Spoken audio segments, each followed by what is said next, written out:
नमस्कार दोस्तों, स्वागत है आपका एक बार फिर से आपके अपने YouTube चैनल कंपटीशन प्रिपरेशन पे। दोस्तों, इस वीडियो में हम बात करने वाले हैं 5 मैथ्स के मोस्ट इंपॉर्टेंट क्वेश्चंस, यानी मैथ्स के 5 मोस्ट इंपॉर्टेंट क्वेश्चंस। और ये कॉन्सेप्ट ही मोस्ट इंपॉर्टेंट होगा क्योंकि इस टाइप के क्वेश्चंस आपके एग्जाम में जनरली पूछे ही जाते हैं और इन टाइप के क्वेश्चंस शायद आपने किए ना हो। हालांकि ये मेरे द्वारा बनाए गए क्वेश्चंस नहीं हैं और ज़्यादातर क्वेश्चंस मैं ऐसे करता हूँ, किसी भी टेस्ट सीरीज़ में मैं बहुत सारी टेस्ट सीरीज़ देखता रहता हूँ, तो अच्छे क्वेश्चन जो मिल जाते हैं मैं आपको कोशिश करता हूँ कि उनका सलूशन प्रोवाइड कर पाऊँ और वो बेसिक मेथड से हो। ठीक है, तो चलिए स्टार्ट करते हैं। 5 क्वेश्चंस का PDF मैंने ऑलरेडी टेलीग्राम चैनल पे प्रोवाइड कर दिया है, आपने अगर नहीं देखा तो जाके देख सकते हैं। तो चलिए स्टार्ट करते हैं, पहले क्वेश्चन पे आते हैं और पहले क्वेश्चन में क्या कहा गया उस पर बात करते हैं। कहा गया ये man borrows Rs 6000 at 10% compound interest at the end of each year he pays back Rs 2000। How much amount should he pay at the end of third year to clear all his dues. कहा गया एक आदमी 6000 रुपये उधार लेता है 10% compound interest के rate पे और वो क्या करता है 2000 हर साल के अंत में लौटा देता है। तो आपसे कहा गया कि तीसरे साल के अंत में उसे कितना पे करना पड़ेगा। ध्यान से देखिएगा, बहुत सिंपल सा क्वेश्चन है तो क्वेश्चन इंस्टॉलमेंट का, लेकिन आप इसको जनरली कैसे करेंगे ध्यान से देखिएगा। देखिएगा, मैं कहता हूँ सर 6000 रुपये उसने लोन लिए, ठीक है, 6000 रुपये उसने लोन लिए 10% के रेट पे।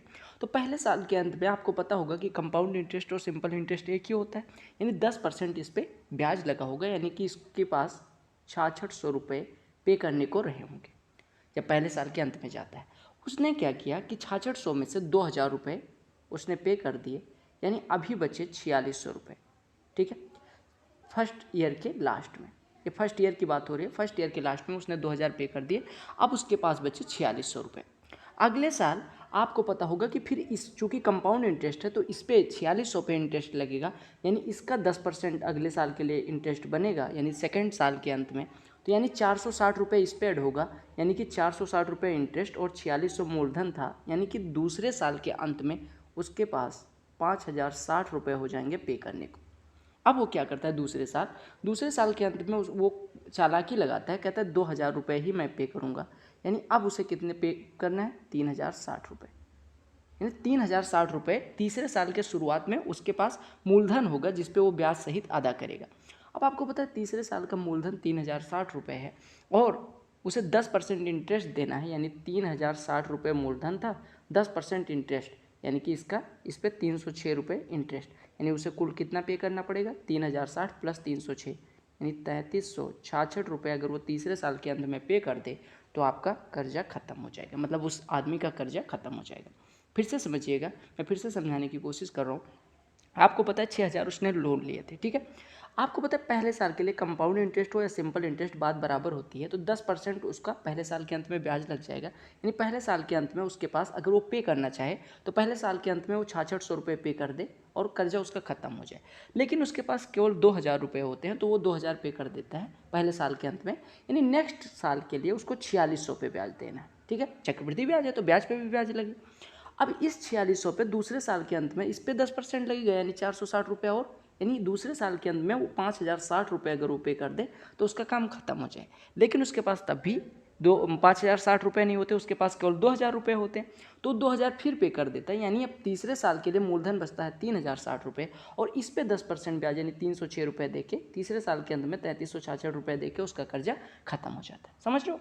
तो इंस्टॉलमेंट को अगर आप चाहें तो परसेंटेज से कर सकते हैं, लेकिन आपकी अंडरस्टैंडिंग अच्छी होनी चाहिए, इसी वजह से मैं बेसिक से करवा रहा हूँ। समझ आ गया? अगले प्रश्न पे आते हैं। बेसिक मेथड जानना मस्ट है, इस वजह से बेसिक करवा रहा हूँ, ट्रिक्स आपने बहुत सारी कर ली होंगी। अगला क्वेश्चन देखिएगा, बड़ा ही शानदार प्रश्न है, इस वजह से मैं इसको अलग से रिकॉर्ड कर रहा हूँ। कहा गया इन एन इक्विलेटरल पॉलीगॉन, सबसे इंपॉर्टेंट चीज़ है इक्विलेटरल पॉलीगॉन दिया गया, यानी कि सम बहुभुज दिया गया। कहा गया इन विच एन साइड है और प्रत्येक साइड की लंबाई 2a है। कहा गया इसके सर्कम सर्किल के एरिया और इन सर्किल के एरिया का अंतर क्या होगा, ठीक है।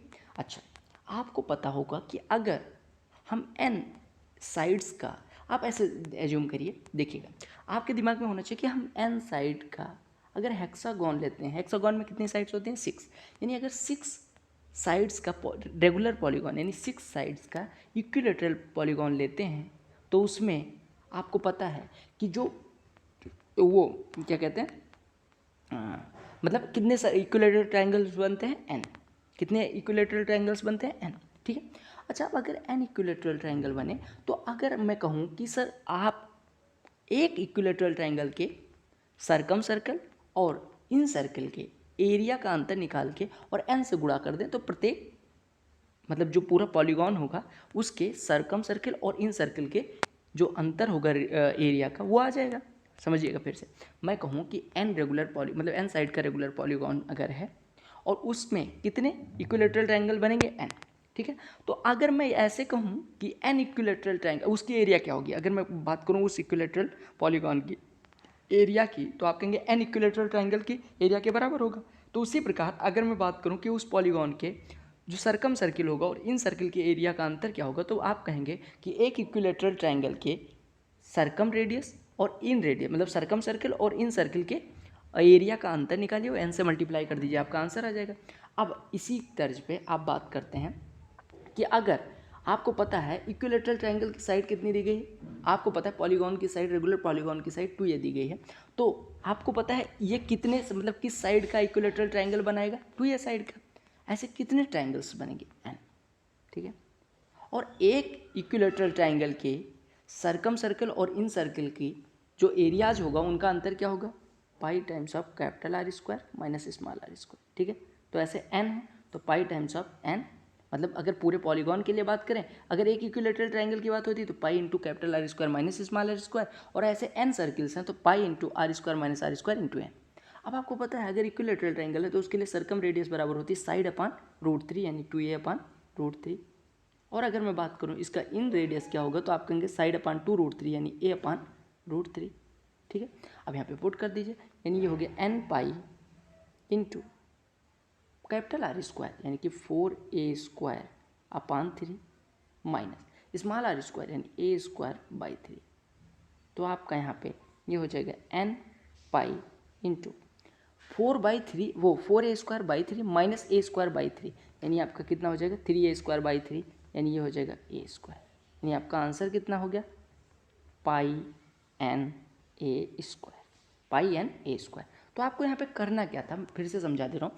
आपको पता है, आपके दिमाग में सीधी सी बात आनी चाहिए कि अगर एक इक्विलेटरल ट्रायंगल है, एक इक्विलेटरल ट्रायंगल है और उसकी सर्कम सर्किल की मतलब एरिया का और इन सर्किल के एरिया का अंतर निकाल के उसमें n से गुणा कर दें तो वो n साइड्स वाले रेगुलर पॉलीगॉन के सर्कम रेडियस यानी सर्कम सर्किल के एरिया और इन सर्किल के एरिया का अंतर हो जाएगा। क्यों?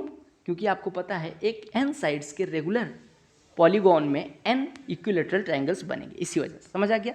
अगले प्रश्न पे आते हैं। अगर आपको नहीं समझ में आया बैक जाइए 10 सेकंड, फिर समझ आ जाएगा, ठीक है। अगला प्रश्न आपने किया भी होगा, कहा गया land and water ratio in northern region of earth is 3:5, यानी कि नॉर्दर्न रीजन में जो लैंड और वाटर का रेशियो है, नॉर्दर्न रीजन में NR में अगर मैं बात करूँ लैंड और वाटर का रेशियो है वो 3:5 है, ठीक है। और आपसे कहा गया कि पूरे पृथ्वी पे लैंड और वाटर का रेशियो कितना दिया गया है, 1:3 है। यहाँ पे 1:3 दिया गया, ठीक है। यहाँ पे ऐसे कर लीजिए 1:3 है पूरे अर्थ पे, ठीक है। पूरे अर्थ मतलब पूरे पृथ्वी पे, ठीक है। पूरे पृथ्वी पे क्या है अनुपात 1:3 और नॉर्दर्न रीजन में क्या है 3:5। अब आप मान लीजिए कि होल अर्थ यहाँ पे लिख दे रहा हूँ, होल अर्थ पे लैंड और वाटर का अनुपात क्या है 1:3। हम मान लेते हैं कि टोटल 320 यूनिट मतलब 320 यूनिट टोटल एरिया है। तो यहाँ पे लैंड कितनी हो जाएगी 4 बराबर 320 तो 1 बराबर 80 यानी लैंड हो जाएगी 80 और आपको पता चल जाएगा कि वाटर कितना हो जाएगा 240। अब आपको पता है कि नॉर्दर्न रीजन 160 यूनिट ले जाएगा क्योंकि आपको पता है नॉर्दर्न रीजन और साउदर्न रीजन में दोनों बराबर बराबर बांटेंगे। टोटल 320 है तो नॉर्दर्न रीजन का 160 और ऐसे साउदर्न रीजन का 160, यानी कि दक्षिणी भाग का 160 हो जाएगा, उत्तरी भाग का 160।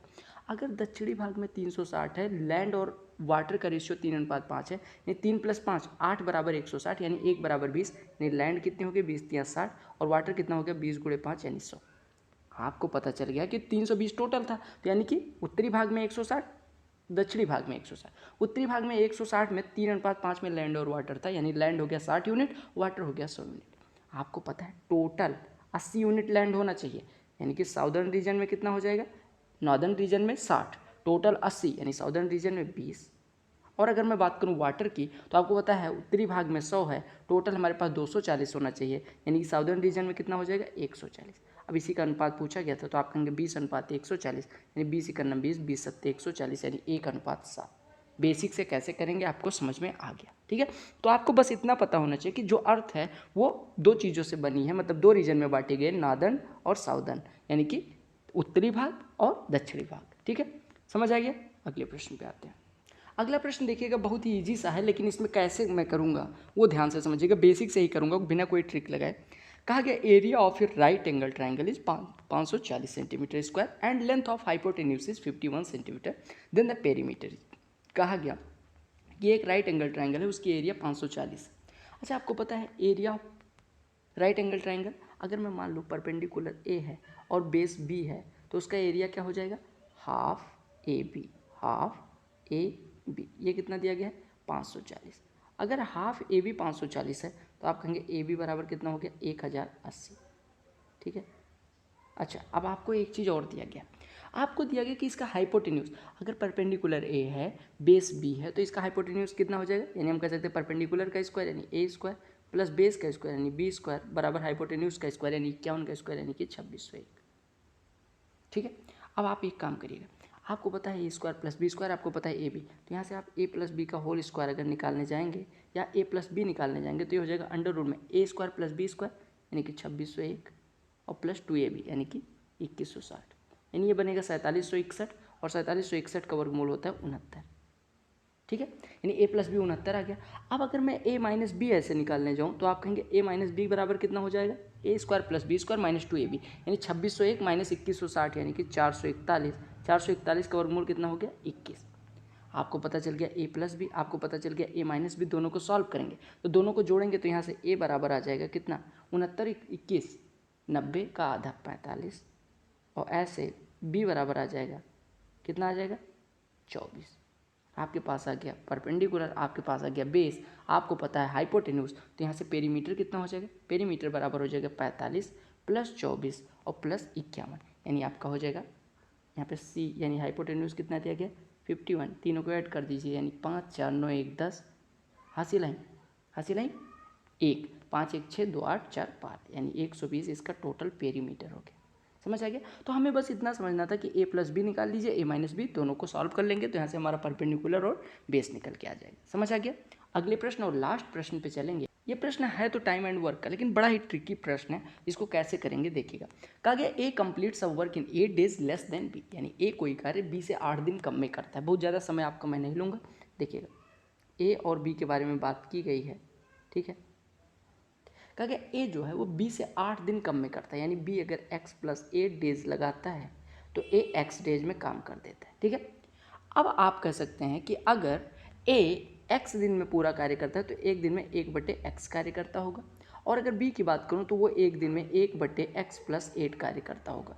गॉट इट, x प्लस 8 कार्य करता होगा। आपको पता है दोनों मिलके 6 सही 3/7 दिन में कर सकते हैं, यानी आपको दिया गया a प्लस बी मिलके कितने दिन में करते हैं 6 सही 3/7, कहने का मतलब 7 6 42 3 45/7 दिन में।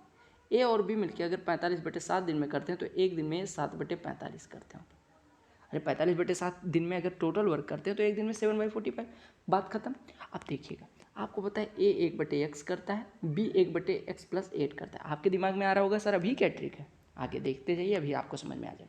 आपसे अगर मैं कहूँ ए और बी का कार्य जोड़िए तो आप कहेंगे 1/x ए का कार्य है और 1/x प्लस 8 बी का कार्य है, दोनों हमने जोड़ दिए, ये कितना आ गया 7/45। हर बराबर कर दीजिए, यानी हो गया 2x plus 8 upon x into X plus 8 is equal to 7/45। 7/45। अब ट्रिक, मेन ट्रिक जो है वो यहाँ पे लागू होगी। देखिए x की ऐसी वैल्यू एज्यूम करिए जिससे 2x प्लस 8 जो हो वो 7 का फैक्टर बन जाए। आप कहेंगे x बराबर अगर 2 ले लूँ, 1 ले लूँ तो 10 बनेगा, x बराबर 2 ले लूँ तो ये 2 दूनी 4 8 12 बनेगा, x बराबर 3 ले लूँ तो 2 3 6 और 8 14 बनेगा।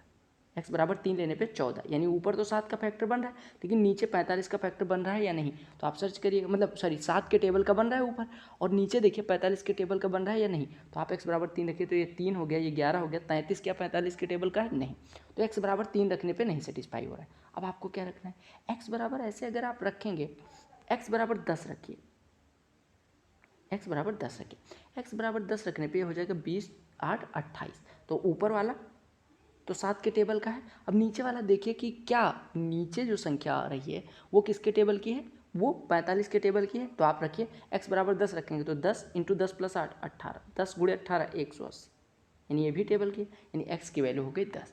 x की वैल्यू कितनी हो गई 10, यानी x की वैल्यू आ गई 10। बस एजम्पशन से आपने कर लिया। अब x बराबर 10 हो गया तो आपसे पूछा कि था b अकेले कितने दिन में कर लेगा, तो आपने यहाँ पे मान रखा था, कंसीडर कर रखा था कि b अकेले x प्लस 8 डेज में करेगा। x बराबर 10 हो गया तो b कितने दिन में करेगा, 10 प्लस 8 18 डेज में। ये ट्रिक शायद मैंने अभी तक किसी वीडियो में नहीं यूज़ करी है और ना मैंने आपको बताया था। ये ट्रिक इस तरह के क्वेश्चंस के लिए जहाँ पे आपको इस तरह का इक्वेशन बन जाए और आप ना सॉल्व कर पा रहे हो या आप क्वाड्रेटिक ना जाना चाहें तो वहाँ पे एज्यूम कर सकते हैं। आपको क्या करना है, ऊपर x की ऐसी वैल्यू रखनी है, ऊपर वाला इस अंश के टेबल का बन जाए और नीचे वाला इस हर के टेबल का बन जाए, बात खत्म। यानी x इज इक्वल टू 10 हो गया। x बराबर 10 रखेंगे तो b की वैल्यू आ जाएगी 18, यानी b कितने दिन में कर सकता है, 18 दिन में। तो थैंक यू आपको देखने के लिए, और बहुत सारी मतलब प्लेलिस्ट आपको यहाँ पे मिल जाएगी, डिस्क्रिप्शन में मिल जाएगी, आप जाके देख सकते हैं। CGL CPO के सॉल्व प्रीवियस ईयर पेपर्स, अगर आपको किसी टॉपिक का बेसिक देखना है तो topic wise solve previous year paper में जाएगा। DI की 5 वीडियोज़ की प्लेलिस्ट अलग बना दी गई है। CHSL के लिए एक्सपेक्टेड सेट्स आपको ऑलरेडी प्रोवाइड कर देंगे 34। CPO के भी सेट कर सकते हैं अगर आपके पास टाइम है। और हाँ, बकवास में समय न वेस्ट करते हुए आप इस समय जितने कम समय में ज़्यादा से ज़्यादा सीखने की कोशिश करें, वो बेटर होगा। ये नहीं 10 घंटे की क्लास लेके बैठ गए। जो भी वीडियो मेरी भी देखें तो प्लेबैक की स्पीड 2 होनी चाहिए ताकि आपका समय बचे और आपका दिमाग तेज़ी से कोई चीज़ एब्जॉर्ब करना और रिएक्ट करना शुरू करे। Bye bye, take care, all the best for all exams. वंदे मातरम, जय हिंद।